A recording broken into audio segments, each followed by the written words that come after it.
This will officially be the third business that I've launched. I'm a huge advocate for entrepreneurship, so if that interests you, take a minute, watch this video. We'd love to show you how we got started. These first couple of clips is just the before and after of our property. I'm kind of walking you through, just showing you kind of what our plans were. As you can see, we had a lot of grass and we needed a lot of parking space. Here's a quick clip of the after. We added quite a bit of additional space for parking. I wanted easy accessibility to the trailers, and here we are. One of the first steps before doing all the new dirt work and gravel work was digging up the old drainage pipe and adding about 70 feet of new pipe.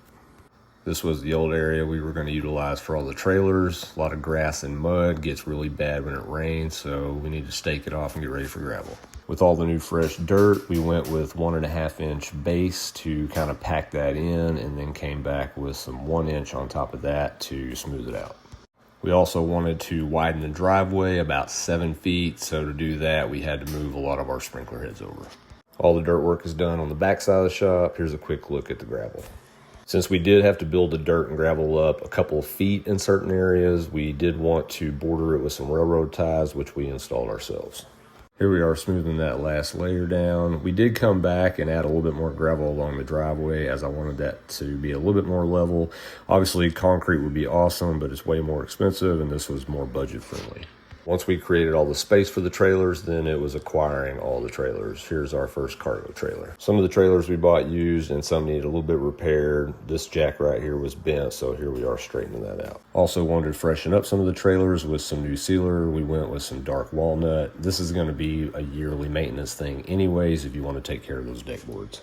As of today, we are about 18, 19 days away from official launching, so I just wanted to take a minute to explain to everyone where I got the inspiration for starting this, how I went about it, and the steps I took.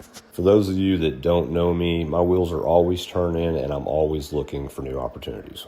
What gave me the idea to start this rental business was I actually saw a TikTok video of someone else that had a trailer rental business talking about the pros and cons. At the end of the day, my personal opinion is that passive income is the best income.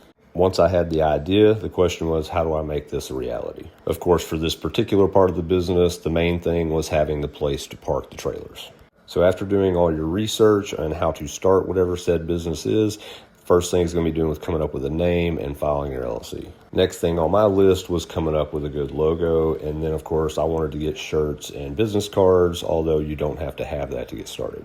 Here's a quick look of us getting all the decks restained and getting everything ready to go. Once I had my official name and LLC filed and logo done, next was acquiring the trailers. Technically, you could start with even one trailer. I just wanted a little bit more variety. So with our utility trailers, our cargo trailer, here was our first call hauler we picked up. Along with getting all of the trailers, we also wanted to get all of our accessories for each trailer. And a car hauler is great, but a car hauler with a winch is even better. So this is my first car hauler and first winch, so we'll see how things go. But we ended up with the Rough Country 12K load capacity and synthetic rope. I did quite a bit of research before purchasing this car hauler, and everything I saw pretty much agreed you want at least 5K axles with drive-over fenders. So right here we got the one that is 103 inches wide by 20 feet long. So as we're wrapping this video up, I just want to say big thanks to everyone that took the time to watch it. I hope y'all got some information from this. I'm going to be doing a lot more videos with more details. If there was anything that you're curious about that I didn't answer in the videos, shoot us some questions. I'd love to help y'all out. We'll see you soon.